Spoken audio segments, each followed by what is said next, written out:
Hi, I'm Lazaroo-Hood, entrepreneur, philanthropist and family man. This is my podcast, In Conversation With.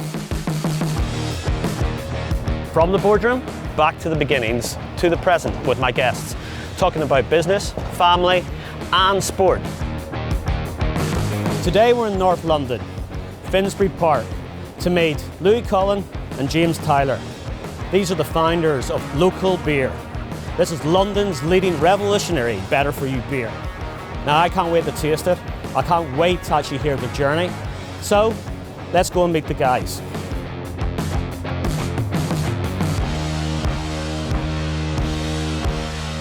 Hey fellas, get in, give me a cuddle. Oh, look at that. How you doing, man? Oh, thank you for coming on my podcast today. Oh, it's an absolute pleasure. I'm loving the fact that you're going to give me a whirlwind beer tour of North London. Yeah. You got yourself a good day in store. I'm liking the fact that you might get me to Italy by the end of this year, chaps. So I think it'll be quite good. Can't promise, but We're going to be great. Cool, guys. Thanks again for bringing me to the world's end. And guys, I'd love to know how you guys have deviated from your careers and now moved into this new career with this new venture, Local Beer, which is the leading London revolutionary better for you beer. So give me the details. you got it in one. I love it. The detail, God, where did we start? We met years ago. Yeah. About 15 years ago. Shared love of beer, I think that was it. All medicinal. Yeah. Oh yeah, of course. Yeah. We used to work in an advertising agency together. I was the account man, he was the creative, so I did all the work and he just came up with a couple of ideas here and there. And I'm loving that friendship. Yeah, I'm hearing this all for the first time now, by the way. We're partners, it rolls over. Yeah. Didn't realise that's how you felt. Okay, you creatives all the same. But yeah, this must have been like 15 years ago. It was my first proper job out of university. We became friends, I think. Yeah, I think we became friends. Yeah. Became friends. And then, sort of 10 years later, we actually started our first business together, which was a business called Canvas. And what we'd do is we'd work with artists and create one-off pieces of wearable art. So things like pocket squares, silk scarves, socks. So we'd brief an artist on a particular theme, they'd create a piece and then we'd turn it into a bit of wearable art, which was amazing fun. We're both very creative, we love art, and it was sort of more of a hobby than anything else. I was just saying, we just loved sort of hanging out.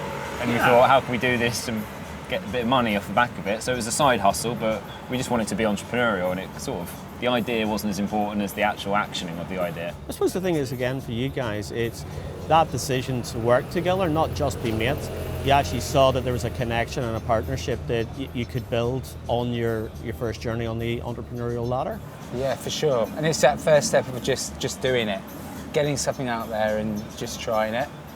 And it's great fun. And then we actually opened up a shop together in Soho for Canvas, which was an amazing experience. It's just off Carnaby Street. In London's capital as well? In London's capital, yeah. Just off Carnaby Street.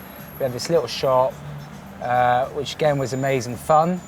Then COVID hit, the shop closed. We sort of reassessed and realised there probably wasn't a business in what we were doing. Unless we really sort of doubled down and invested into it. We decided that actually, why don't we take what we've got, take our winnings and move it into something else, which eventually turned out to be Local. So COVID is the pivotal moment for you guys to create Local. Yeah, definitely. Yeah, we actually. It was in COVID when we were living around a big park in North London, and just decided to sort of meet up and go for some runs in that miserable lockdown in January when we were doing nothing at the time. We were just eating, drinking, just being really unhealthy. All the horrible stuff that tastes amazing. Yeah, but it all started to compile when you can't leave the house and all you do is watching Netflix. And we were like, right, we need to do. We need to run. We need to run. We need to do something different. So we met up and we started like a run club between us, and we'd meet on Hampstead Heath, go for a run, and then always end by having a couple of beers. Which I love how it works. It actually wasn't that fun because it was like January, like -3, and we were like shivering with cans, like overlooking the capital, being like, "This is horrible, isn't it? This is rubbish. This is the worst beers I've ever had in my life." I mean, at the time it seemed all right. It was the best days. Yeah, of that it's time. the only fun you could really have. It wasn't, yeah. And then, but we quickly realised, as fun as it was, even by having a couple of beers, you're putting on more calories than you've burnt during the run itself. And when you've just done a 5k run, which isn't easy, and you're like, actually, oh, I've put on more calories, it didn't feel fair. Yeah. And we weren't prepared to sacrifice the drinking part. Like, that's why we were coming, really. The run was justifying the drinking. Exactly that. And yeah, and we were like, all right, there must be a beer out there for this occasion. And we sort of looked around, and there wasn't. There wasn't a beer that we So needed. light bulb moment happens. That is the was the light light bulb bulb. moment, yeah. And we sort of tried things like, slimline gin and tonic, hard seltzer, but they just didn't quite hit the spot.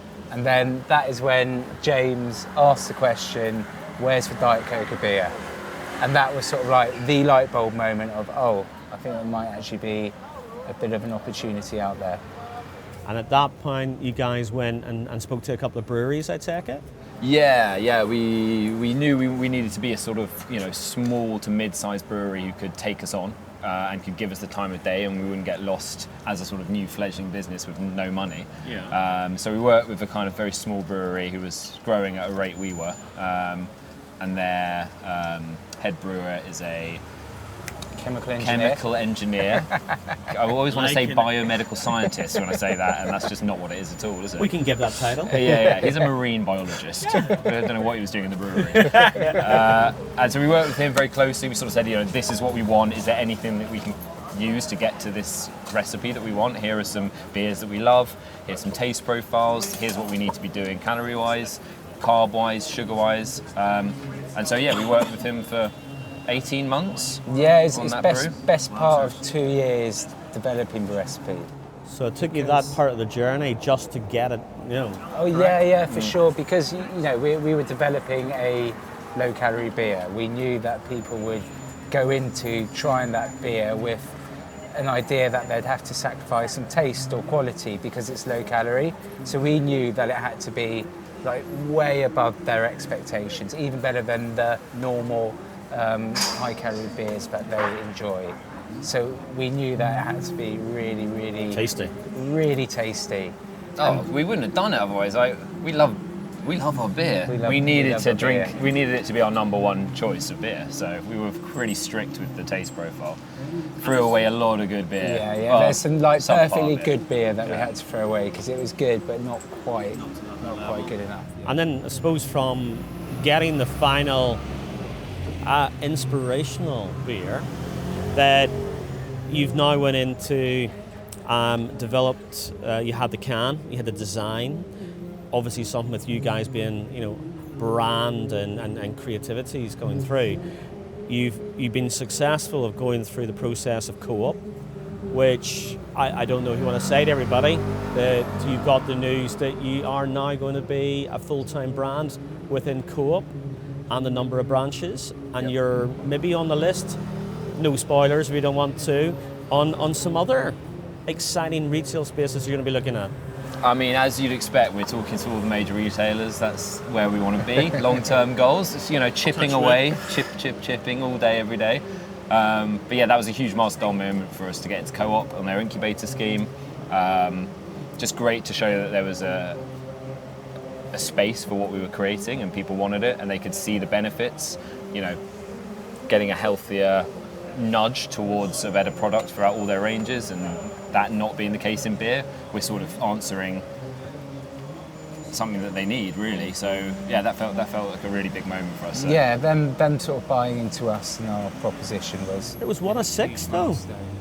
Yeah. It wasn't an easy so- process for you guys from what I've read. It's the fact that you have a number of brands try to get in and you were 1 of 6. Yeah, we got onto their apiary scheme, which is a incubator for startup brands, and like you say, 6 brands get onto it. In our cohort, over 600 brands applied. So, yeah, that was a huge moment. Like, it's a real stamp of sort of validation from people who know what they're talking about. Especially the fact that, not only just getting in, as you just said, from 600 to 6, then having to make sure that your brand was going to succeed within Co-op, but also you can now say is that out of those 6, you were the leading brand that has now got to the point that you succeeded moving out of the incubator and now being a national Co-op brand. Is this correct? Well, our launch strategy is quite heavily London South East based, so we've actually become much more directed in London South East. And there's also a few other brands on our cohort who have also graduated. I would say we're the leading one. Shout out to all the other brands. We can shout out too. Yeah. I'm just going to be biased and say the fact that local is the best Yeah, beer yeah, and product in Co-op. No, you're right. We're the best brand that's ever entered the co-op. But it is the fact that you're now out of the incubator, that you've been accepted into the Co-op family. Yep. Yeah. And that's exciting in only a couple of years. Less. Well, just over a year. Yeah. 1 year, Yeah. you become a national brand in London and shouting from the rooftops of the southeast. That's pretty good, guys. Yeah, look, it's an amazing. I ongoing appreciate process. that. There's Yeah. still a long way to go, and we're still trying to prove ourselves at every point. But thank you. That's grand. And I suppose then it's going from retail to the day-to-day work, which is the pubs and bars, the taps. So as much as you've redesigned the can, it's now going to be you're in Green King, which is an amazing achievement again. And then on top of that, you're in several independent pubs throughout North London. Yeah. One we're here today and the World's End, and we're going to be going and visiting another in the next little while. But again, guys, in less than a short period of time, retail, pubs, expansion, and as we said, a leading London revolutionary better for you beer that you guys are shouting from the rooftops, and people are actually taking this on. And the comparison to your competitors, you guys are, I don't think, snipping at toes. You're actually going past the ankles, going for the thigh here, guys.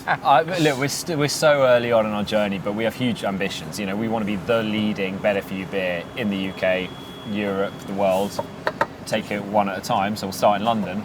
But yeah, It's nothing on a world collaboration. Exactly. You've got to shoot for the stars to hit the moon. There's gutter, a huge shoot for the stars, hit the gutter. I think there's a huge opportunity, isn't there? Like, the UK beer market is worth £21 billion, and currently, We'll take a little bit of that. Well, even a little bit of that, Ross. Well, that's worth a lot, and there isn't a leading better for you beer out there. And that's the space we want to play in. And you look in places like America where lower calorie light beer makes up nearly half the market. In Australia, it's a similar amount. In the UK, it's less than 4%. So there's that huge sort of opportunity for growth. Also the fact there's, I know with my wife, she likes a pint, and there's not that many beverages out there for ladies to enjoy. And never mind you've got the health, but you do have other people within the geographical area of us humans that want to have a better for you beer. Yeah, for sure. So you've got an inclusivity side to this as well, that you can jump in and grab more percentage. Yeah, and there was a recent report about exactly that, and I think the sort of headline stat is 52% of men drink beer, only 14% of women drink beer. And that's, again, is a huge opportunity in itself. And that is sort of key to our strategy. We know, like, two of the main reasons women are put off beer is, one, male branding across beer brands, and two, the high calorie content of beers. So we are creating a beer that is sort of inclusive. It's not just for men, it's for men who want a healthier option, it's for women, it's for younger drinkers. It's like tick, tick, tick in every angle for you guys. Yeah. And I suppose, the one thing we also need to, throw out there is, as much as we're looking at the beer, the corporate side of that, and building a great tasting beer, it's also the fact you guys are massively into the community and helping people. and you guys have, not also nurtured people within your previous careers, but you've done a lot of community stuff with running clubs, and you've also done, other, so I suppose community projects in local beer establishments as well. What I love the fact is that it isn't just going, I want to get my tap out, I want to get the can into a retail. It's that actually you want to be part of these North London, London-centric communities. I think that's brilliant, to be honest with you. We kind of have to, like people jump at the opportunities to be part of a brand or a community vibe.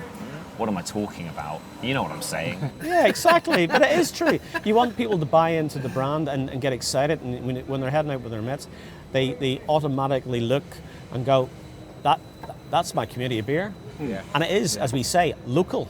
Yeah. And I think that's great, guys, that you guys have taken this over a short period of time and been successful with a journey still to go. Yeah. And I can't wait to see where the growth's going to be over the next wee while. So thank you for telling me that story, and I want to hear more when it happens. So well done, guys. Appreciate Thank that. you. Cheers. Appreciate that. Next question for you in my podcast is that, tell me about your childhood, your background that has led to your successes. You all right, Chris? This is the guy that runs the pub. Yeah, we're just going there now. Oh, you're going running now? Yeah. Awesome. All right, well, I'll probably see you around. How's in it about going? half an hour. Yeah, not too bad. This is Ross, by the way. Ross, Chris, nice to meet you, Chris. I will use some of that. That'll be in one of the outtakes.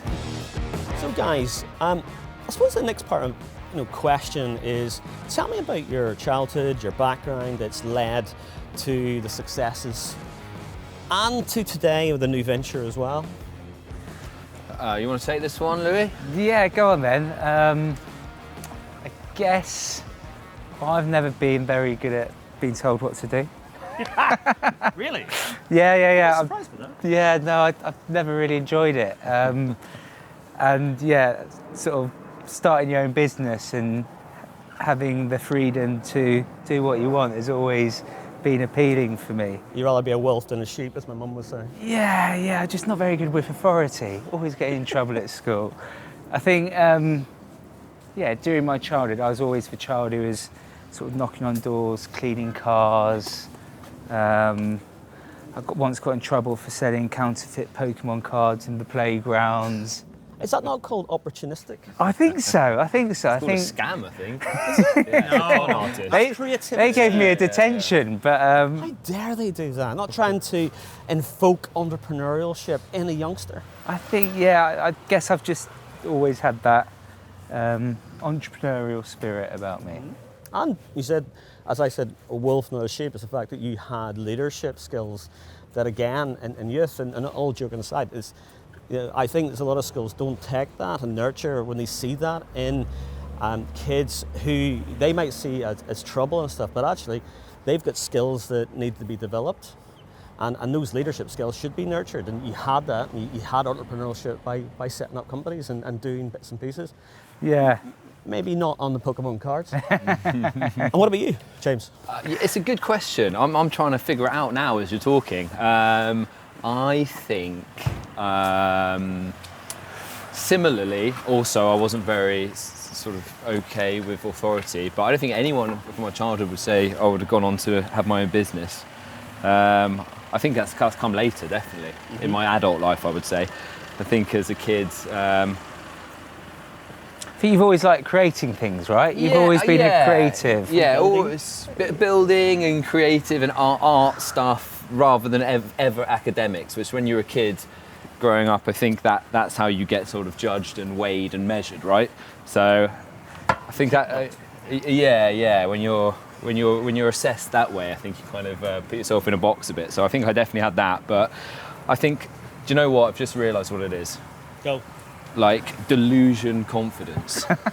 Going into every exam thinking I was going to get 100%, and then coming out with a D or an E, but still being pretty happy with myself. I think that has done me quite well in my adult life. I think there's no point. You may as well let other people try and do well. Exactly. And let them shine and give their moment. So you're helping people back then. Yeah, well, someone's got to be bottom of class. And I love that you were sharing the love. Yeah, exactly. And really, do we really need algebra?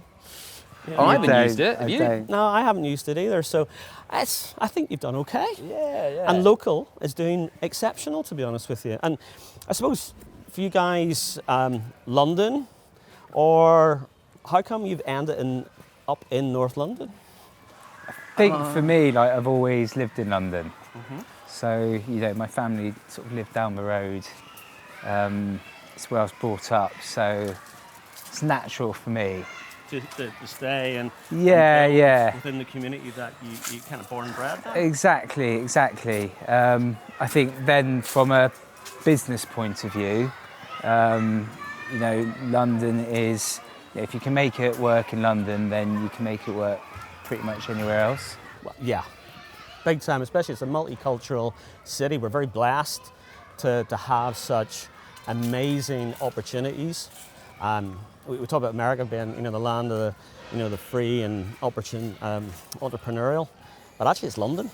I think the fact that we've got amazing people who came to London and carved out a life and a career for them, and like you guys yourself, being born and bred, that you've just embraced the community and brought now a community beer and a better for you beer as well. And what about your good self? Have you been always London? No, I'm the kind of bridge and tunnel New Jersey effect. Constantly growing up, looking at London, telling people I was from London, but never really actually being from London. And where from? It's a slur now, but I'm a Surrey boy. I was brought up in Surrey. It's not good, I loved Ross. it. Surrey's great. It's become a little bit of a derogatory term. Well, the fact that I live in Bromley and South East, There you go. so I'm out in the subs. Yeah, that's the best, isn't it? I like the suburbs, to be honest with you. Best place to bring up kids, I think. This boy was in North London running around like a lunatic when he was in his teens. Getting in trouble. Yeah. I think that's cool. And for you guys now leads me on to what drives you guys to be successful?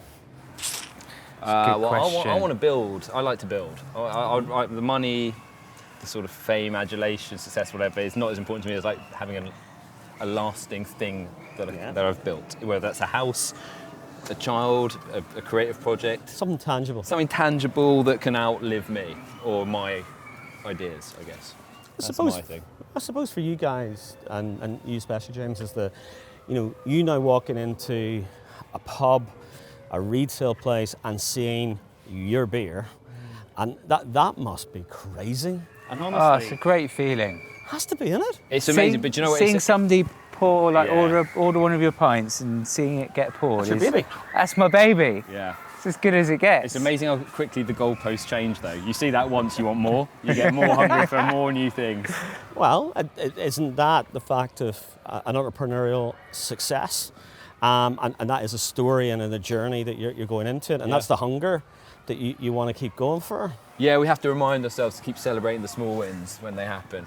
I Because think you want the next one and then the next one. So Yeah, you got to just take stock. the fact that we're doing something we love every day, and we can do that as a business, as our job, for me that is success. And Love that answer. we're I think like, that was good. That was a great answer. What nonsense did I say? you're blabbering away as usual. But that's what you enjoy For as well me, as the for me, drive. that is success, and then the freedom that gives you. For me, that's success. And I suppose, as James, you said earlier on, that I suppose one of the deep vision and success will be seeing local, nationwide, after you've conquered all of London, which will happen. No doubt in my mind. No, I want a household name. That's the build towards for me. So guys, you've taken me this here whirlwind North London pub tour, and we've got to the Faltrine Fullback, a famous Irish pub in London. You guys say it's an institution. It's where your baby was created in the first tap Yep, in London, yep. and that must be scary and also exciting that they took it on. Oh, it's brilliant. Like this is, like you say, it's a famous pub in London. It was the first pub ever to start pouring our beer. We love this place. It's Yeah, like home. It's even we even put the first beer in here, which wasn't the best beer iteration, and they kept us on even after that. So. And now, now we're absolutely flying in here, and you can't keep us out. Well, I can't wait to taste it, guys. So let's get a tap.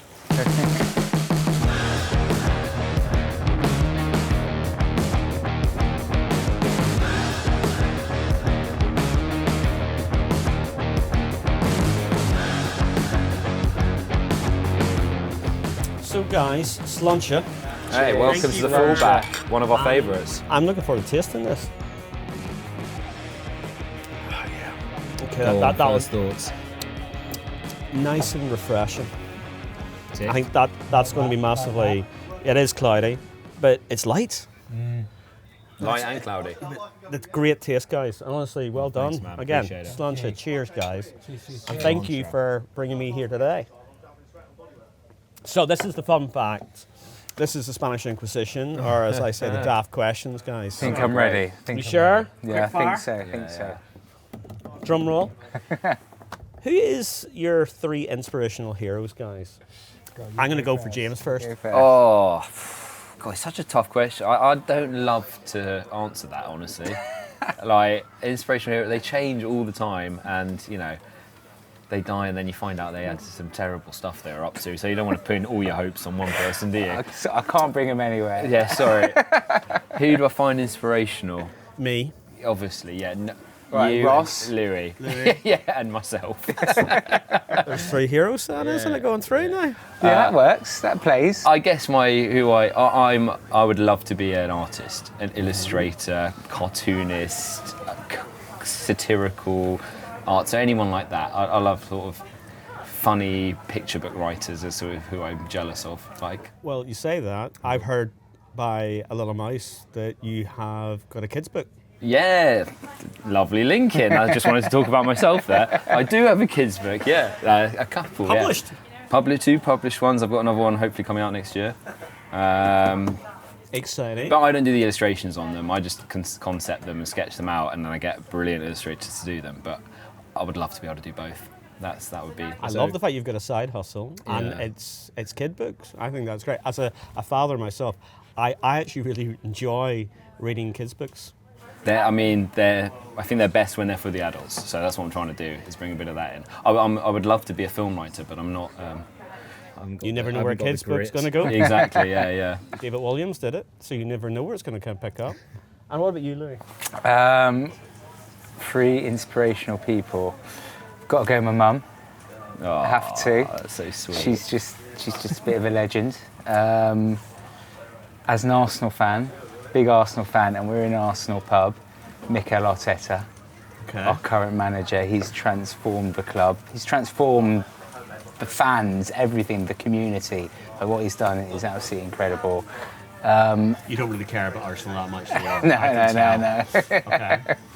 And You notice he's only brought you to Arsenal pubs. Yeah, I noticed that. Yeah. God, I'll give it to James. You're gonna give it to me? Yeah. Why Love not? that. Why not? Well, I'm liking the partnership and the friendship. You should have said that earlier. Though. Yeah. But, so, I suppose 3 steps I to don't know success. what's going to come out when he dies, though. That's the thing. I hope that's a long time and That's the why way. he's my inspiration. He's funny. He brings you back down to earth and that humbleness that's going through when you die.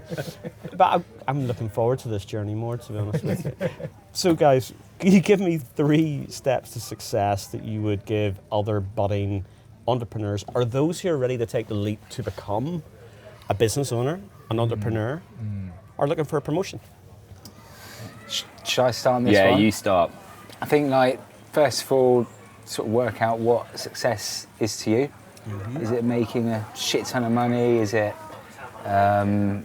building something? Is it, doing good for the community? Work out what it is. I think that's probably the most important bit. And then, working hard, Bit of graft. bit of graft, and just being positive and, doing it. Just get it done. Just don't worry about failing. Just start and. Is that leap of faith? I think that's what it comes down to. Yeah. You getting any extras, Jim? No, well, I'll build on that. Like, I think that goes into my point earlier about me being a deluded, confident child. Like I think having that, I didn't care about failing growing up, whereas I saw people in my class, like if they fail an exam or come last in a race, it would crush them. The stress, The kind of like self-doubt that would come in. I never had that because I was never smashing it anyway. And I think that is a quality that I feel so thankful for. Like I actually don't mind failing. Yeah. Like I just see it as another thing to do. Well, the all here is that each failure is a step to success. Oh, I totally believe that. Like, and you've got to define what success is to get there. And that's the beauty. I think we kind of knew with our previous business going in, this wasn't going to be our big business. Let's use it as a stepping stone and really enjoy the process. So I think definitely that's helped us, is to sort of just play what a big business could be, and who knows even if this one's going to be. It could be the next one or the one after that. Touch wood, but guys. yeah, touch wood. It's all of them, and that previous business comes back and makes us a ton of money as well. Well, that's side hustle. And then you've got the book writing as well. But local beer, it really is incredible, guys. And I'm not bringing that, as you say, blowing smoke, but it is, and I believe, an incredible journey in a short period of time in London, and to be able to crack the capital. You guys have done brilliantly. And I suppose now, can you give me 3 ambitions you have? 3 goals that you have for the next short time for your journey? John, you go first in this one. Well, I'm enjoying your beer. I want to sponsor Tottenham Hotspur Football Club. Oh, there's rivalry here. Yeah. Vetoed, hard no. This partnership's going to end quickly. Could we be the brand to bring the clubs together finally? No, I don't want to. London teams Yeah. become local legends. Love that. Fuck that. 50 quid. Absolutely not. We're going to have to get rid of Beavertown and Camden Town, though, in the process, which I don't think was going to happen. That's the We love easy them. bit. We love them. Ambitions. I think just continue doing something I love every day. And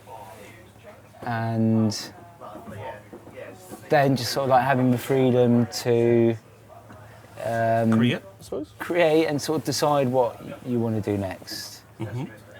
Yeah, Makes definitely. When I came to London, I think my friends moved into a place in Camden. We were like 21, 22. And it was the same road as where Camden Town Brewery opened. And I remember going there like the first week it opened and really feeling like Charlie and the Chocolate Factory, like, oh my God, what is this? I want to do something like this eventually. So, that was 15 years ago. So to give someone that feeling would be great. It's for them to look at what we've built and be like, that's quite inspirational. It's a good answer. Yeah, and the fact that you said earlier on is, you have this dream, this vision to become a household name, a household brand. It may even, diversify outside of this product into a multitude of others. You never know. Spoilers alert, never know. But also, guys, you've had taken me to World's End, to the Fall Street Fallback today, to I know that you guys are already on a tap in the New Moon and Leadenhall Market, where one of my businesses are. Yeah. And that famous Market Square, which I think is fantastic, and a very posh area of Mayfair and Starman. Yeah. So that's pretty impressive. You've done amazing. On Many more, Ross. Many more. I want to hear more. Give me spoilers.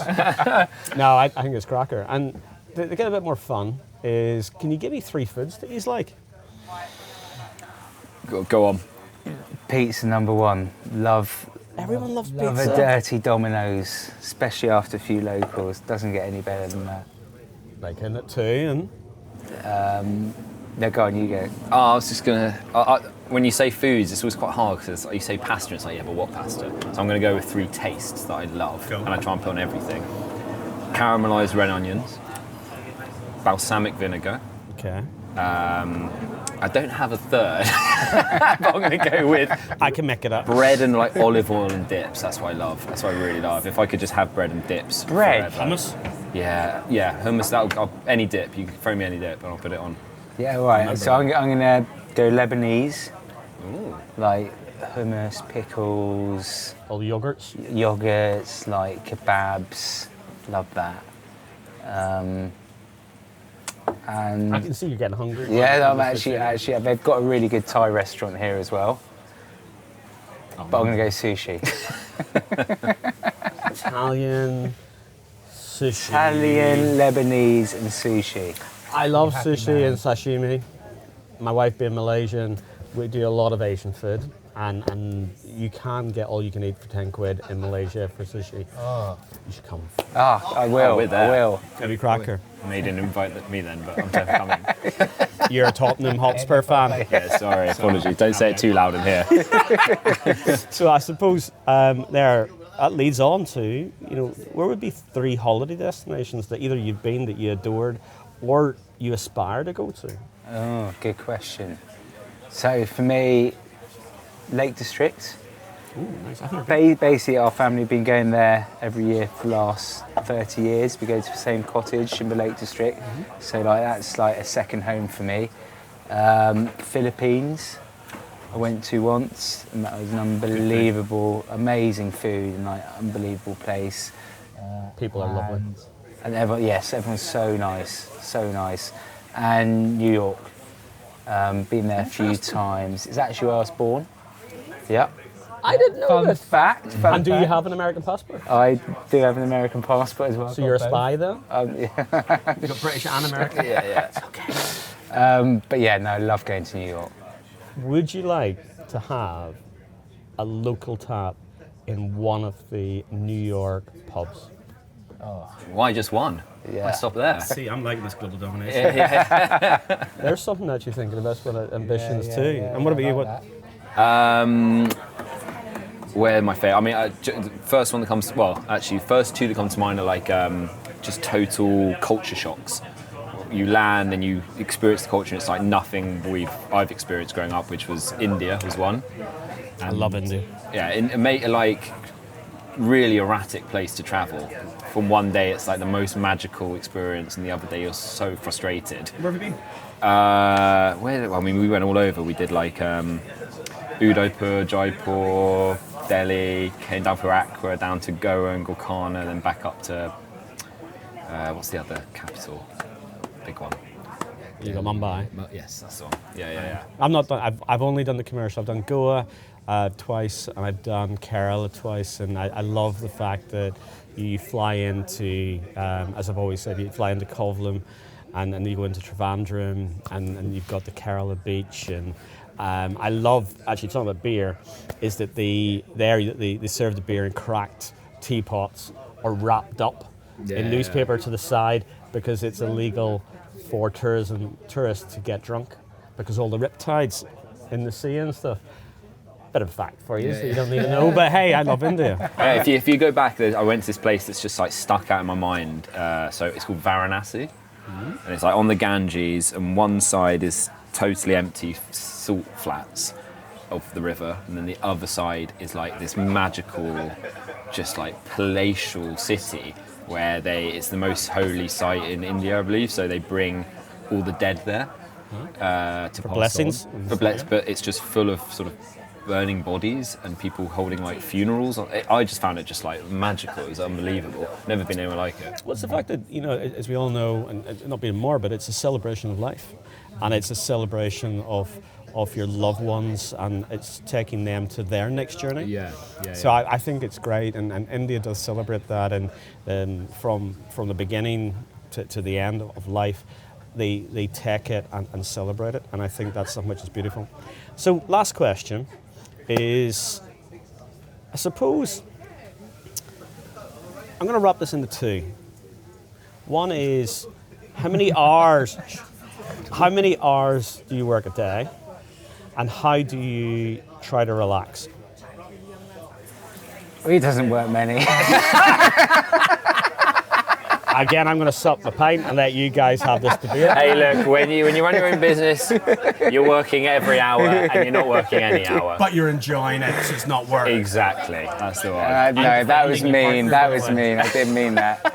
No, he's right though. Like, you work 7 days a week, but you enjoy it, so it's not work. There you go. But how do you try to relax? Is there any hobbies or times that you take for yourselves, the me time, to help with the likes of mental health and and stepping away from me time. Is there things that you do? Yeah. You love a bit of pottery, Yeah, don't you? I'm a big potter now. I've taken up pottery. I always wanted to do the wheel from a Ghost.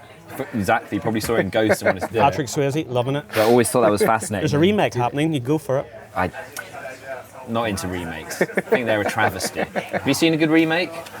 Thomas Crown Affair. Okay, I'll grant you that one. That is good. Back in your box. Yeah, so excuse me, you're right. I'm older than you. Yeah, I didn't know there was an original. Steve McQueen. Oh, really? I love Faye Dunaway. Yeah. Go for that. Okay, I'll check that out. And what about you? To relax, I guess, like playing a bit of tennis. Play against my brother quite often. He usually beats me. Big London sport. Wimbledon. Yeah. I still think I'm better than him though. He's not here. I'll blow your trumpet for that. Yeah. I guess also just like sort of seeing friends and having beers. The chill. Yeah. Few beers with your mates in the fullback. I like it. It's a good way to relax. So guys, thank you for today. Thanks for coming on my podcast, and I really do appreciate it. And I am excited to see the local journey continue and become a household brand. Oh, I love I that. appreciate that. Cheers, Rob. Congratulations, guys. Thank you very much.